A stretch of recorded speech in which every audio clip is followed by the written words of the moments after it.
आदरणीय दर्शक महानुभावहरू नमस्कार। म सुदर्शन आचार्य। कार्यक्रम यस जनसरकारमा यहाँहरूलाई हार्दिक स्वागत छ। जनतासँग प्रत्यक्ष सरोकार राख्ने विषयवस्तुसँग आज पनि हामी कुराकानी गर्नको लागि एकजना विद्वान वर्गलाई स्टुडियोमा निमन्त्रणा गरेका छौँ। उहाँ हुनुहुन्छ प्राध्यापक डाक्टर रत्नकमल वैद्य। यहाँलाई हार्दिक स्वागत छ। धन्यवाद। डाक्टर साहब, चिसो मौसम छ, सन्चो त छैन त यहाँलाई? ठिक छ। हावापानीको प्रतिकूल असर मानवीय जीवनमा सबैलाई पर्नु स्वाभाविकै हो, तर पनि अहिलेको परिस्थिति समय सापेक्षता अनुसार स्वास्थ्यदायी हित अनुसार मौसमले साथ दिएको हुनाले तपाईँको स्टुडियोमा आएर मैले केही शब्द बोल्ने मौका र तपाईँको बिचमा प्रत्यक्ष रूपमा मैले एउटा प्रस्तुतीकरण गर्ने विचारधाराको प्रेरकको रूपमा म उपस्थित भएको छु। तपाईँले सोध्नुहोला, मलाई लागेको कुरा तपाईँलाई म व्यक्त गर्छु। डाक्टर साहब, अब यो त वातावरण अनुकूलको स्वास्थ्यको कुरा भयो। अब यो यहाँ त एउटा राजनीति विश्लेषक हुनुहुन्छ, विगत धेरै वर्षदेखि नेपालको राजनीतिमा प्रत्यक्ष सरकार राख्दै आउनुभएको एउटा विद्वत वर्ग हुनुहुन्छ। प्राध्यापन क्षेत्रमा पनि यहाँको उत्तिकै महत्त्वपूर्ण दिइन्छ। तथापि अहिलेको माहौल, देशको माहौल हेर्दाखेरि संविधान सबै जनताको आशाको विषय बनेको छ। संविधान बनिराखेको अवस्था छैन। अब संविधान बनाउनको लागि यो कुन कमजोरीले गर्दाखेरि निर्धारित समयमा संविधान बन्न सकेन? के विषयवस्तुले अड्केको जस्तो लाग्छ? के विषयवस्तु हुनुपर्ने र कुन अब पार्टीका नेताहरूले कुन एजेन्डाहरूमा चाहिँ सहमति गर्नुपर्ने, यहाँको विश्लेषण कस्तो छ? मैले नेपालको राजनैतिक परिप्रेक्ष्यमा अध्ययन अनुसन्धानात्मक रूपरेखा तुलनात्मक रूपमा अरू देश र नेपालको विषयलाई अध्ययन अध्यापन गर्ने प्रक्रियाको रूपरेखामा अङ्कित गर्न खोज्दा साँच्चै भनौँ भने संविधान भनेको सर्वहित सर्वसुखाय सर्वजन सुखाय सर्वजन विषयसँग सम्बन्धित कुरालाई लिएर सबै जनताको कल्याणप्रद कार्य सिद्ध गर्नको लागि एउटा कानुनी राज्य र सामाजिक न्यायलाई परिपाटीको रूपमा आधारशिला मानेर जुनसुकै प्रजातान्त्रिक र जुनसुकै राज्य व्यवस्थामा पनि यसलाई संविधानको रूपरेखा दिएर लागू गर्ने चलन आजको विश्वमा अन्तर्राष्ट्रिय क्षेत्रमा प्रचलित भएको कुरा तपाईहरूलाई विदितै भएको कुरा हो। तर नेपालमा 2046 सालपछि जुन राजनीतिको रूपरेखा परिवर्तन गरियो, त्यस पश्चात नेपालको वास्तविक मुहार नै फेर्ने प्रक्रिया राजनीतिज्ञहरू राजनीतिक नेताहरूले अँगालेर यसलाई जनसमक्ष ल्याउने प्रयास जारी राख्यो।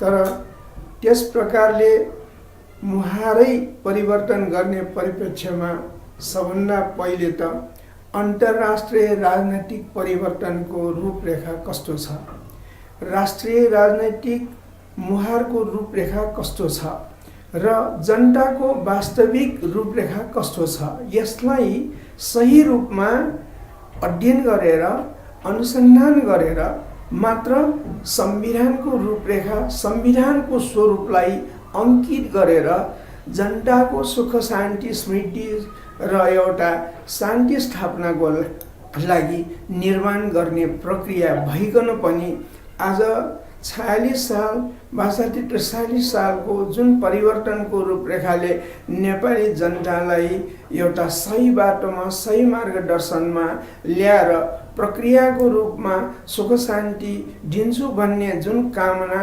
नेताहरूले राजनीतिज्ञहरूले गरेर आज अगाडि बढ्ने प्रयास जारी राख्यो, तर त्यो 6-7 वर्षको दौरानभित्र पनि संविधानले सही बाटो लिन सकेन, संविधान बनाउन सकेन, संविधानलाई एउटा सही रूपरेखा दिन सकेन।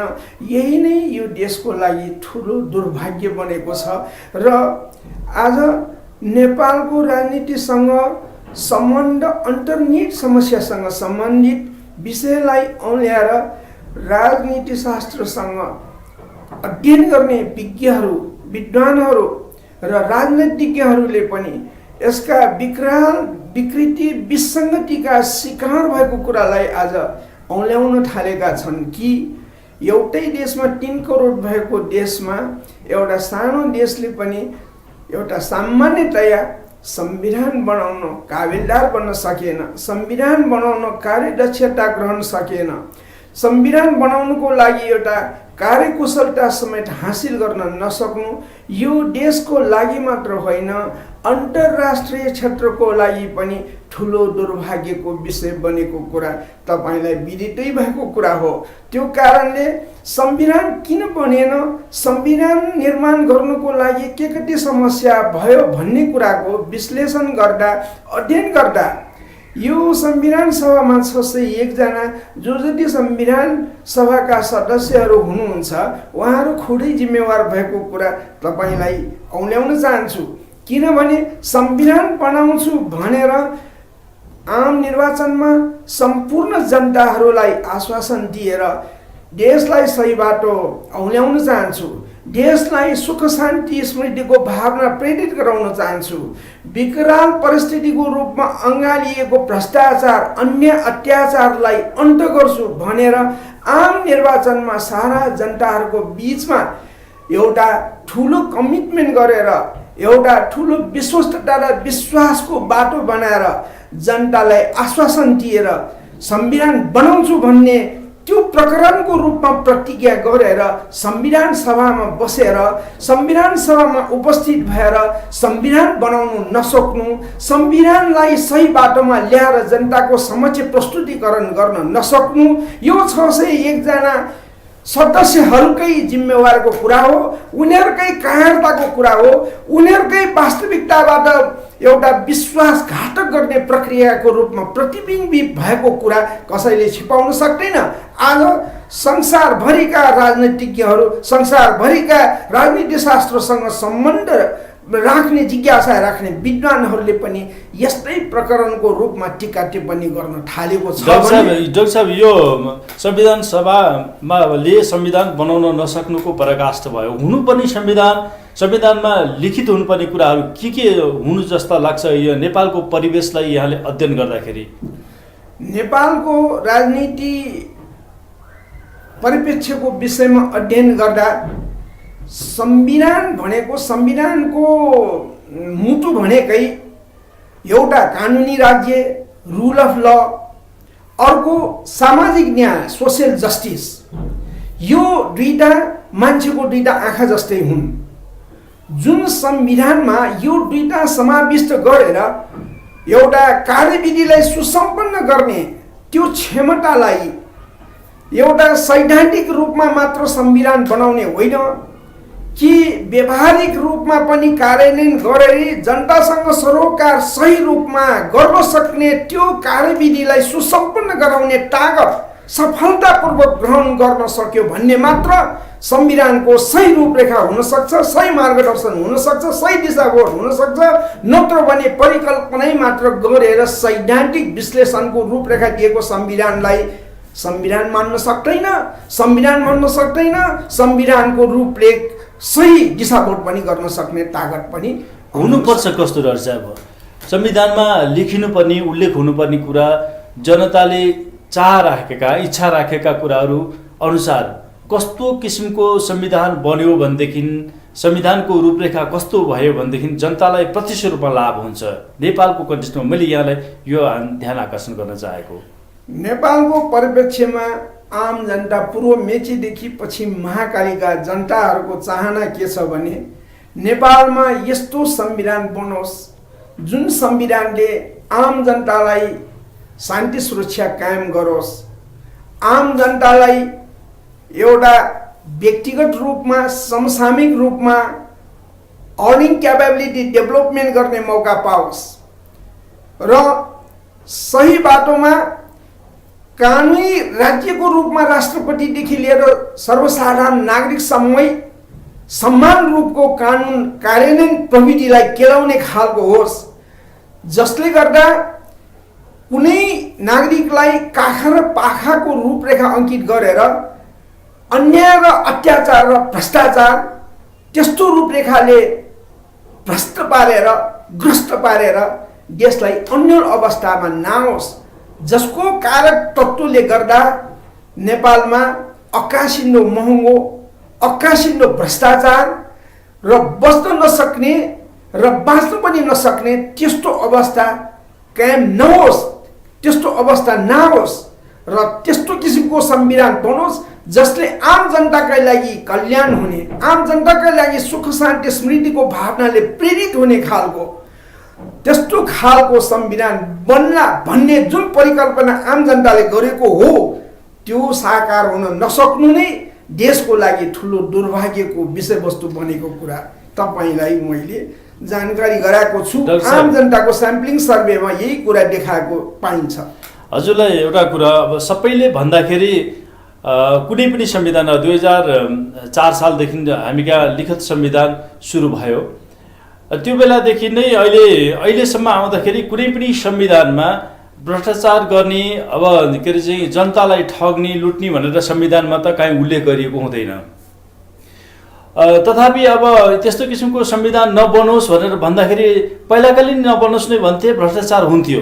अहिलेकालीन त्यस्तो संविधान नबनोस् भन्छन्, अब होला अथवा नहोला त्यो पनि भन्न सक्दैन, गर्वको विषय भयो।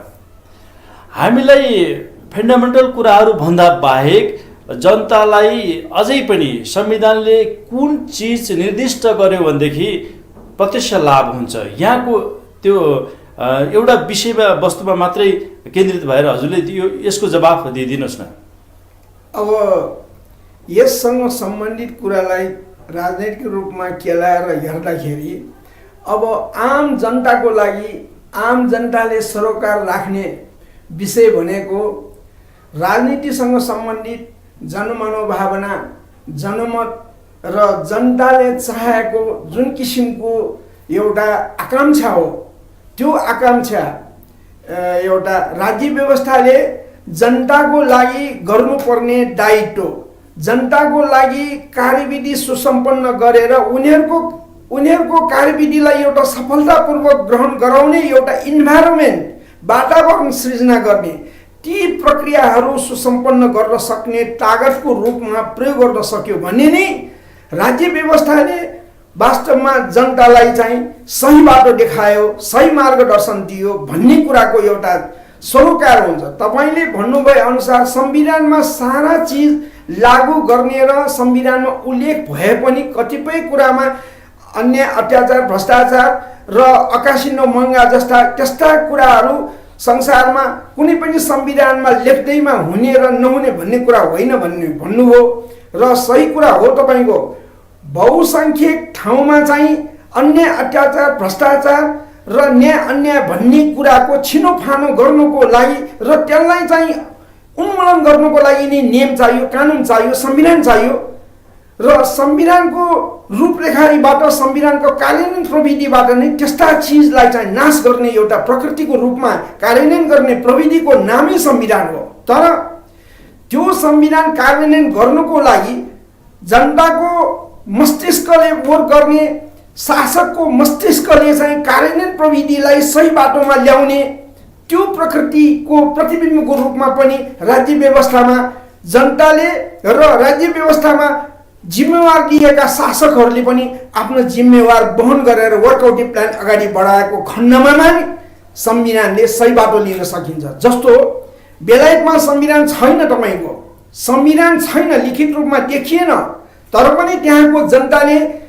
What is right, what is रङ, गल्ती के हो, ठिक के हो, संवैधानिक रूपमा गर्नुपर्ने दायित्व हाम्रो के हो, संवैधानिक रूपमा गर्नु नपर्ने, गर्नु नहुने काम के हो, त्यो केलाएर सही मार्गदर्शन दिएर आज बेलायत संसारमा संसदीय व्यवस्थाको जनक बनेको छ। अन्तर्राष्ट्रिय क्षेत्रमा सही बाटोमा गएको पार्लिमेन्टको चाहिँ एउटा प्रतीक बनिराखेको छ, प्रजातन्त्रको प्रतीक, प्रजातन्त्रको जनक बनेको छ। त्यसकारणले संविधान भनेको एउटा सही बाटो देखाउने एउटा निर्देशक मात्रै हो, निर्देशन दिने एउटा प्रक्रिया मात्र हो।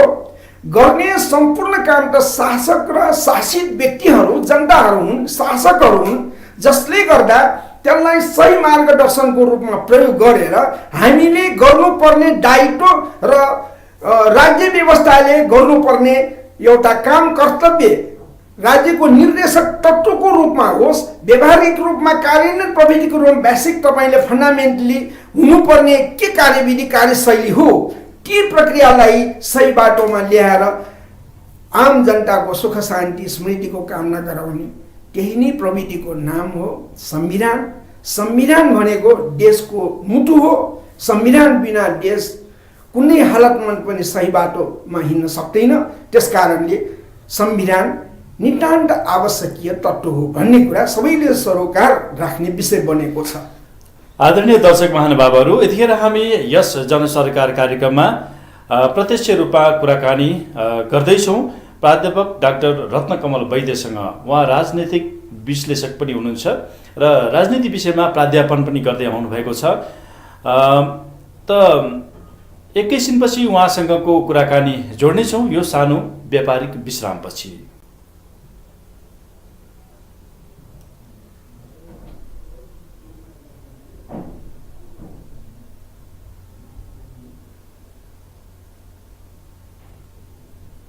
हजुर,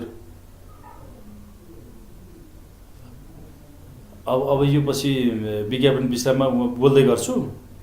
बोल्दै गर्दाखेरि अनि त्यो फुत्त चिठी। हजुर, हुन्छ हुन्छ हुन्छ, ल ल हुन्छ, पठाइदिनु। छैन नि,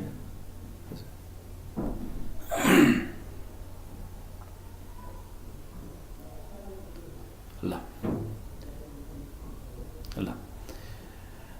आदरणीय दर्शकवृन्द, पुनः स्वागत छ यो सानो व्यापारिक विश्रामपछि।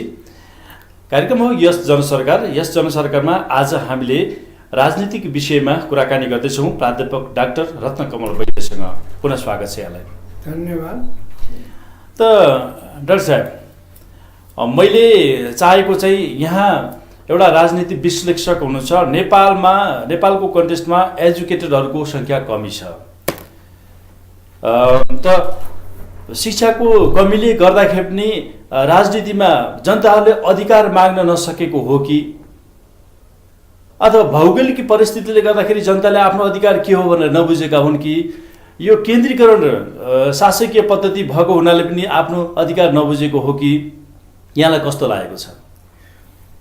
राजनैतिक विषयसँग सम्बन्धित कुरालाई लिएर हामीले अध्ययन गर्दा साँच्चै भनौँ भने मानिस जन्मेदेखि नै एउटा काखैबाट हुर्किएको विषयसँग सम्बन्धित कुरालाई लिएरै बोल्दा लेख्दा हामीले अध्ययन गर्दाखेरि पनि अधिकार भनेको के हो, कर्तव्य भनेको के हो, त्यो कुरालाई हामी सामान्य रूपमा आमाको काखैबाट सिक्ने प्रकृतिको देन हो। किनभने आमाले दुध खुवाउने बच्चाहरू हुन्छन्। एकैछिन डाक्टर साहब, हजुरलाई मैले कुराकानी एउटा पत्र आएको छ। यो पत्रमा उल्लेख भएको छ राजनीतिमा फेल खाएर प्राध्यापनमा व्यस्त रहनु भएको हो कि भन्ने जनगुनासो छ नि, के भन्नुहुन्छ? यहाँको व्यक्तिगत कुरा रहेछ। राजनीति शास्त्रमा प्राध्यापन विषयसँग सम्बन्धित विषयमा 46 वर्षसम्म प्राध्यापन र त्यसपछि अध्ययन अध्यापन र अनुसन्धान पिएचडी गर्ने पिएचडी स्कलरहरूलाई पनि सुपरभिजन प्रोग्राममा कार्यरत भएर वर्कआउट प्लान अगाडि बढाउने काममा लागेको छु र अहिले पनि लागेकै छु र पहिले पनि त्यो अनुसन्धानात्मक प्रकृतिका प्रक्रियाहरू जुन किसिमले परिचालन गर्ने आफ्नो दायित्व सम्झिएको आफ्नो क्षमतालाई भ्यासम्म विद्यार्थीहरूलाई रिसर्च स्कलरहरूलाई प्रदान गर्ने काम चालु गरेकै थिएँ र अहिले पनि चालु नै यथावत रूपमा छँदैछ। अनि अब प्रसङ्ग अहिलेको म जोड्न चाहन्छु। नेपालको कन्टेस्टमा नेपालको भौगोलिक परिस्थिति, राजनीतिक परिस्थिति, अब जनताको आय शक्तिको कुराकानी हेर्दाखेरि नेपालमा चाहिँ राजनीतिले कुनै पनि किसिमले फाइदा नेपाली जनतामा दिन सकेको छैन। राजनीतिको रूपमा जनताको नाममा चलखेल गर्नेहरूको लागि चाहिँ ढोका खुला हुन्छ। कसैले आफ्नो जति सक्दो शक्ति प्रयोग गरेर आफू बन्छ, अर्कोले अर्को आउँछ, त्यो स्थानबाट त उसलाई हटाएर आफू बस्छ। त्यो क्रमिक रूपमा चलिरहेको परम्परा छ नेपालमा। तर नेपाली जनतालाई नै तपाईहरूको यो देश तपाईहरूको हो, हामी नेपाली जनता हौँ, हाम्रो देश हो, हामीले बनाएको सरकार हो, हामीले राखेका कर्मचारी हो, हाम्रो उसबाट करबाट खाएका तलब खाएर चलेका कर्मचारी हुन् भनी सचेत गराउने प्रक्रियामा राजनीतिज्ञहरूले गर्न नसकेको हो कि यहाँ शिक्षा दिन नसकेको हो कि अथवा सरकारले नै दिइदिनु पर्ने हो कि यो के हो परम्परा? जनतालाई प्रत्यक्ष रूपमा सचेत गराउने कुरा चाहिँ विषयवस्तु चाहिँ कस्तो भएदेखि राम्रो हुन्थ्यो भन्ने लाग्छ यहाँलाई? शिक्षा सम्बन्धी विषयमा जहाँसम्म लाग्दछ यो शिक्षासँग सम्बन्धित, राजनीतिसँग सम्बन्धित यी सम्पूर्ण कुराहरू वास्तवमा अध्ययन अध्यापन र गहकिलो रूपमा अध्ययन गरेको खण्डमा नि त्यसको सही मार्गदर्शन, सही बाटो पहिराएर जनसमक्ष ल्याउन सकिनेछन्। अब राजनीति भनेको त तपाईले जुन कुरा चाहिँ मलाई प्रश्नको रूपमा अगाडि सार्नुभयो, एउटा पोलिटिकल म्युजिकल चेयर भन्छ। त्यो पोलिटिकल म्युजिकल चेयर त घुमिरहने चक्रव्यूह जस्तै हो। त्यसकारणले कहीँ अप एन्ड डाउन हुने त्यो प्रकृतिको खेल हो। त्यस किसिमले राजनीतिमा राजनीति शास्त्रहरूको जुन कार्यकुशलता हुन्छ त्यो कार्यकुशलताको परिणाम स्वरूप सामान्यतया सबै मान्छेलाई असर पर्छ। कुनै कार्यक्रम गर्दा, परिचालन गर्दा सही बाटो पहिराएर हिँड्दा एउटा डिफिकल्टिज, आपद विपद, सुख दुःख सबै कुरा चाहिँ हुने नै कुरा हो त्यो। अब त्यो कारणले गर्दाखेरि कुनै ठाउँमा तपाईले भन्नुभए जस्तो माथि लेभलमा उठेर केही व्यक्ति चाहिँ शासकको रूपमा रहेका हुन्छन्, केही व्यक्ति चाहिँ दुःख पाएकै हुन्छ, कसैले चाहिँ एउटा मौकै गुमेको हुन्छ र शिक्षित भएर पनि कार्यकुशलता भइकन पनि त्यस्तो ठाउँमा नपुगेका पनि छन् र पुगेका जो जति छन् उनीहरू एउटा पार्टीगत रूपमा एमाले, काङ्ग्रेस, माओवादीको एउटा आफ्नो प्रक्रियाको रूपमा, कार्यकर्ताको रूपमा वर्कआउट प्लान अगाडि बढाएकाहरू जो जति छन् उनीहरू माथिल्लो लेभलमा पुगेका छन्। उनीहरूले कार्यदक्षता हासिल गर्ने मौका पाएका छन् र कार्यकर्ताहरूले पनि पाएका छन् र बहुसङ्ख्यक 3 करोड जनताको बीचमा सबका सबले त्यही नै मौका पाउनुपर्छ भन्ने जरुरी छैन र जसले पाएको छ उनीहरूले नै सही बाटो पहिराएर राष्ट्रलाई सही रूपरेखा अंकित गर्न मद्दत गर्छन् भन्ने, त्यही नै जनताको आकांक्षालाई पूर्ति गर्न सहयोग गर्ने एउटा प्रक्रिया बन्न सक्नेछन् भन्ने कुरामा हामी विश्वस्त हुनु पर्यो। हामीले इम्प्रुभ गर्ने बाटो देखाइदिनु पर्यो। हामी पढे लेखेका मान्छेले पनि मार्गदर्शन देखाइदिनु पर्यो, जसले गर्दा शासकले सही बाटोमा पहिराउन सफलता ग्रहण गरोस् अथवा गल्ती गरेका मानिसहरूलाई गल्तीको बाटो सही बाटो हिँड्ने प्रक्रियाको रूपमा चाहिँ अगाडि सर्ने एउटा आर्गुमेन्ट्सको रूपमा चाहिँ एउटा प्रक्रियाको रूपमा प्रस्तुतिकरण गर्न सक्यो भने देशले सही बाटो लिएर अगाडि बढ्न सक्छ, सही मार्गदर्शन लिएर अगाडि बढ्न सक्छ, जसले गर्दा पूर्व मेचीदेखि पछि महाकालीका सम्पूर्ण जनताहरूलाई सुख शान्ति स्मृतिको भावनाले प्रेरित गर्ने मौका पाउन सकिन्छ। साहब, कार्यक्रमको अन्तिममा आउन लागिसक्यौँ हामी। अब फेरि पनि राजनीति गर्ने दलहरू एक ठाउँमा जुट्न लागेका छन्। संविधान आओस्, हाम्रो पनि यही शुभेच्छा छ, चाँडोभन्दा चाँडो।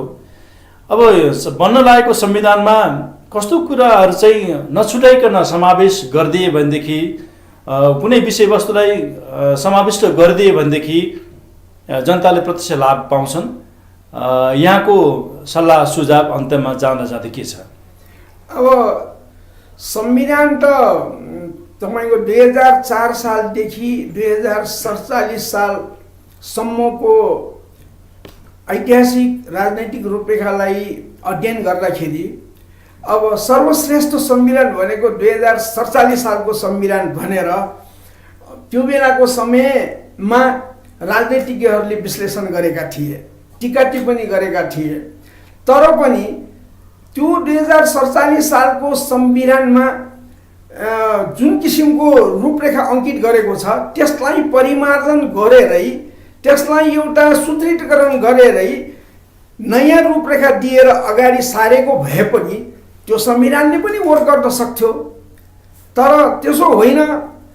2047 सालको संविधान 2004 सालदेखि आजसम्मको ऐतिहासिक राजनैतिक पृष्ठभूमिलाई अध्ययन गरेर एउटा अर्कै नयाँ रूपरेखाको संविधान बनाउन खोजिरहेछ। त्यो संविधान हो सङ्घीयता र जातीयता, त्यसपछि नेपालका सम्पूर्ण जात जातिहरूलाई अँगालेर एउटा प्रादेशिक र सङ्घीय राजनैतिक व्यवस्था अनुरूपमा विश्वका अन्य प्रजातान्त्रिक राष्ट्रहरूको तुलनामा सर्वश्रेष्ठ रूपमा चाहिँ नेपालले वर्कआउट प्लान अगाडि बढ्न सकोस् भन्ने त्यो धारणालाई अँगालेर यी राजनीतिज्ञहरूले, नेताहरूले संविधान बनाउने प्रयास जारी राखे तापनि राजनीतिक नेताहरूको बिचमा सहमति जुटाउन सकेन। यो दुःखदायी दुर्घटना हो, यो पीडा हो। जति हुन सकिन्छ सम्पूर्ण राजनीतिक नेताहरू, पोलिटिकल पार्टीहरू र विज्ञहरू सबैको सहमति लिएर वर्कआउट प्लान अगाडि बढाएर यो संविधान तयार गरी आम जनतालाई सुख शान्ति दिने प्रक्रिया चाँडो तयार गरोस्, यिनीहरूले राम्रो बाटो लिन सफलता ग्रहण गरोस् भन्ने यही धारणा मेरो छ, यही विचार मेरो छ। यिनीहरूले सफलतापूर्वक संविधान जाहेर गर्न सफलता पाओस्, नेताहरूले यो प्रक्रिया चाहिँ समाधान गर्न सकोस् भन्ने चाहिँ त्यो धारणा मेरो विचार छ, मेरो धारणा छ।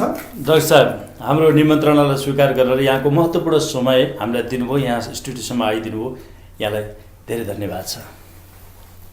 सुदर्शनजी, तपाईँलाई पनि धन्यवाद। स्टुडियोमा वर्कआउट प्लान अगाडि बढाउने कार्य दक्षता हासिल गरेका सम्पूर्ण महानुभावहरूलाई पनि धन्यवाद र अहिले हेरिरहनु भएका सम्पूर्ण दर्शकबिन्दुहरू र सबै व्यक्तित्वहरूलाई पनि मेरो हार्दिक नमस्कार। हस्, धन्यवाद। आदरणीय दर्शक महानुभावहरू, यहाँहरूले कार्यक्रम यस जनसरकारमा प्राध्यापक डाक्टर रत्नकमल वैद्यसँगको भएको कुराकानी हेर्नु नै भयो।